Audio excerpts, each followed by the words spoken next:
सबको धन्यवाद। तो यहाँ पर विष्णुदूत जो बोल रहे हैं ब्रह्मवादी की चर्चा कर रहे हैं। ब्रह्मवादी भी यानी कई ऐसे लोग हैं जो ब्रह्मवादी होते हैं। बहुवचन में है कि ब्रह्मवादी लोग बहुत से होते हैं और इसके उल्टे कौन है? भौतिकवादी।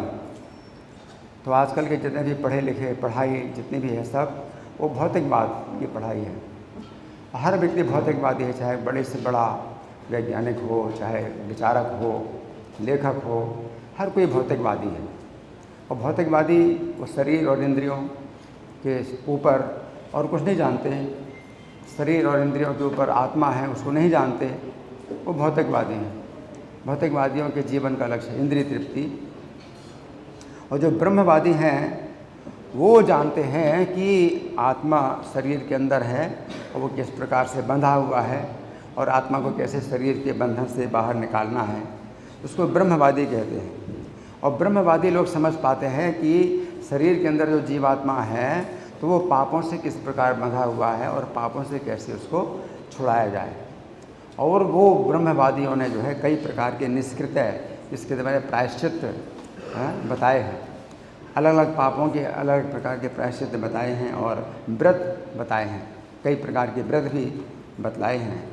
लेकिन वो जो व्यक्ति अघवान है वो शुद्ध नहीं होता है उससे। अघवान का मतलब है कि जीवन ही जो है उसका पापों से लिप्त है।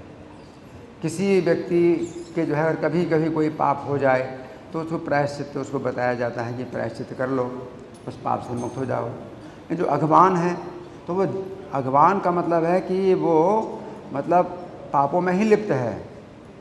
जैसे धनवान तो धन ही धन उसके पास है तो धनवान कहलाता है। बलवान जिसके पास बहुत बल है।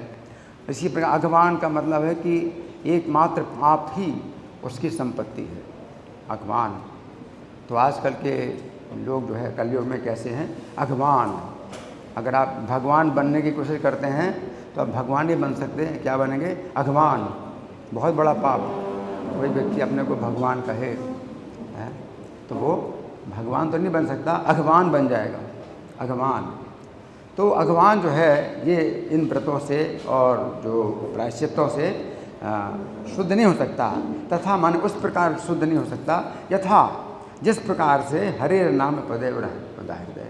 हरि नाम के जो पद हैं, कोई भी बात है जिसमें हरि नाम का उच्चारण हो तो वो जो है उदाहृदय का मतलब है कि अगर बोलता है तो जिस प्रकार से इससे विशुद्धि होती है उस प्रकार की विशुद्धि दूसरे प्रकार के प्रायश्चितों और व्रतों के द्वारा नहीं होती है।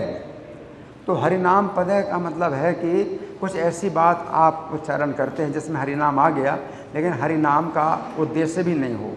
जैसे अजामिल ने जब हरिनाम बोला, नारायण का उच्चारण किया तो वो हरिनाम पद था कि हरिनाम से जुड़ा हुआ कोई शब्द था लेकिन वो हरिनाम नहीं था। अजामिल ने अपने पुत्र के लिए हरिनाम बोला था, नारायण का उच्चारण किया था तो वो हरिनाम नहीं था, वो हरिनाम पद था।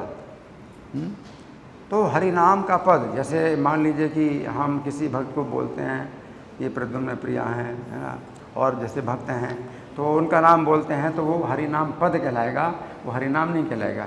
क्योंकि हम उस भक्त के उद्देश्य से बोल रहे हैं, किसी व्यक्ति के उद्देश्य से बोल रहे हैं। किसी का नाम गोविंद है तो हम बोलते हैं गोविंद, तो हरिनाम पद है, वो हरिनाम नहीं है।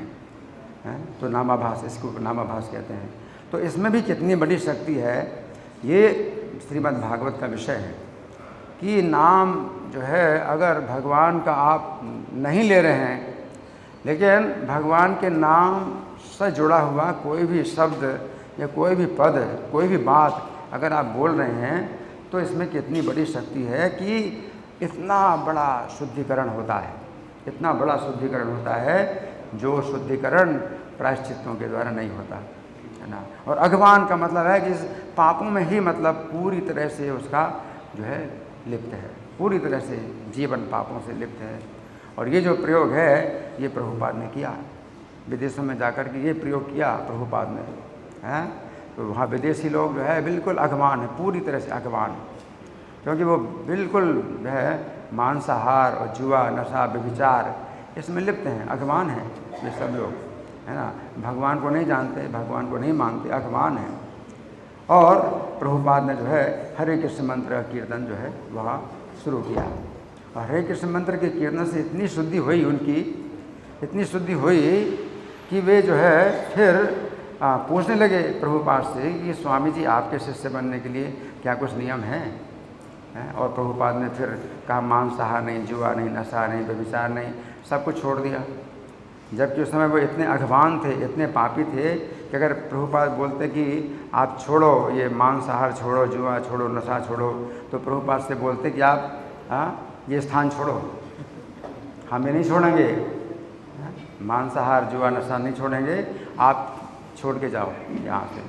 तो प्रभुपाद ने कुछ नहीं छुड़ाया, प्रभुपाद ने केवल जोड़ा। तो इसको कहते हैं हरि नाम पद और हृदय है, कि वो नहीं जानते हैं। और प्रभुपाद ने जो है इस बात को नहीं बताया कि ये नाम है, उन्होंने कहा ये मंत्र है। प्रभुपाद ने कहा मंत्र है ये, है जबकि ये शुद्ध नाम है हरे कृष्णा, लेकिन मंत्र कहा कि ये मंत्र है और इस मंत्र के द्वारा आपकी चेतना शुद्ध होती है। तो ये हरि नाम का जो है पद, जैसे चाइना में भी तो लोग जो है भगवान को नहीं मानते, तो गिरधारी स्वामी जो चाइना में प्रचार करते थे तो उन्होंने बताया कि चाइना में जो है लोग भगवान के बात सुन करके हजारों की संख्या में दूर भागते हैं। जैसे भारत में भगवान की बात सुन करके लोग हजारों की संख्या में पास आते हैं, तो चाइना में आप भगवान की बात करोगे तो भगवान की बात सुन करके हजारों की संख्या में लोग दूर भागते हैं। तो उनको जो है कैसे बुलाते थे ये भक्त लोग? तो बुलाते थे इस तरह से कि कुछ आसन सिखाते थे, हम आसन सिखाएंगे आपका शरीर अच्छा होगा, तो वो ठीक है, आसन सिखाते थे। और उसके बाद फिर उन्होंने जो है ये मंत्र सिखाया हरिनाम। तो ये हरिनाम मतलब भगवान का नाम नहीं बताया, ये मंत्र है, और ये जो मंत्र है आपके जो है जो मानसिक तनाव उसको दूर करेगा। तो मानसिक तनाव दूर करेगा, तो हरिनाम पद बताया उन्होंने, हरिनाम नहीं बताया। ये भगवान का नाम मंत्र है ये, तो आपका मानसिक तनाव दूर होगा। तो तनाव के लिए तो बड़ी समस्या है ही है, तो तनाव दूर होगा। और इस हरिनाम के पद से यानी मंत्र से, हरिनाम मंत्र से वे फिर इतने शुद्ध हो गए कि फिर उनको भगवद गीता की शिक्षाएँ दी, उन्होंने स्वीकार किया और भक्त बने। तो हरिनाम पद का मतलब यही है कि जो व्यक्ति नास्तिक भी हो और अगवान है और भगवान को नहीं मानता है, भगवान को नहीं मानना चाहता है, उसको भी आप जो है केवल मंत्र दीजिए। तो रशिया में प्रभुपाद ने एक शिष्य बनाया अनंत शांतिदास। तो वो रशिया में सब लोग जो है नास्तिक हैं, कम्युनिस्ट नास्तिक होते हैं। तो ये अनंत शांतिदास जो है भीड़ में खड़े हो जाते थे और क्या बताते, पूछते थे क्या आपके पास कोई मंत्र है? तो हर कोई कहता था नहीं हमारे पास कोई मंत्र नहीं है। तो अनंत शांति बोलते थे कि मेरे पास मंत्र है, मैं तुमको मंत्र दे रहा हूँ, कुछ नाम नहीं दे रहे कि आपको भगवान का नाम दे रहे हैं, मंत्र दे रहा हूँ। तो हरे कृष्ण मंत्र वो उनको देते थे और हरे कृष्ण मंत्र स्वीकार कर लेते। इस तरह से रूस में उन्होंने जो है बिना किसी परिचय के, बिना किसी बातचीत के अपना कुछ परिचय दिए कि मैं कौन हूँ और आप कौन हैं, कुछ पूछताछ किए बिना उन्होंने जो क्या किया कि वो जो है केवल हरिनाम पद प्रदान किया। और इसी से जो है फिर लोग इतने शुद्ध हो गए। तो बहुत बड़ी शुद्धिकरण होती है, बहुत बड़ी शुद्धिकरण होती है कि इसके द्वारा फिर जो है उनको भगवान के बारे में जिज्ञासा पैदा होती है, पूछने लगते हैं, जानना चाहते हैं, सीखने लगते हैं। इतनी बड़ी जो है जो शुद्धिकरण होती है वो केवल हरिनाम पद के द्वारा होती है कि वो हरिनाम नहीं लेना चाहते, वो भगवान का नाम नहीं, भगवान से नफरत करते हैं तो भगवान के नाम से नफरत करते हैं। हरिनाम पद जो है फिर भी दिया। तो ये प्रभुपाद का ये प्रयोग जो है बिल्कुल पूरी तरह सफल हुआ, जो कि इस श्लोक में विष्णुदूत बोल रहे हैं। अजामिल जो है हरिनाम नहीं बोल रहा था, अपने पुत्र का नाम बोल रहा था, हरिनाम पद था वो, नामाभास था वो। इससे अजामिल की कितनी शुद्धि हुई है ना, वो जो है फिर शुद्ध भक्त बन गया। तो बहुत बड़ी रक्षा है। हम लोग नामाभास करें और नाम अपराध से बचें। तो इसी 10 अपराध हम बोलते हैं कि नाम के 10 अपराधों से बचिए, तो नामाभास से भी जो है आपकी बड़ी भारी रक्षा हो जाएगी। हरे कृष्ण। ग्रंथराज श्रीमद्भागवतम की जय, श्रील प्रभुपाद की जय।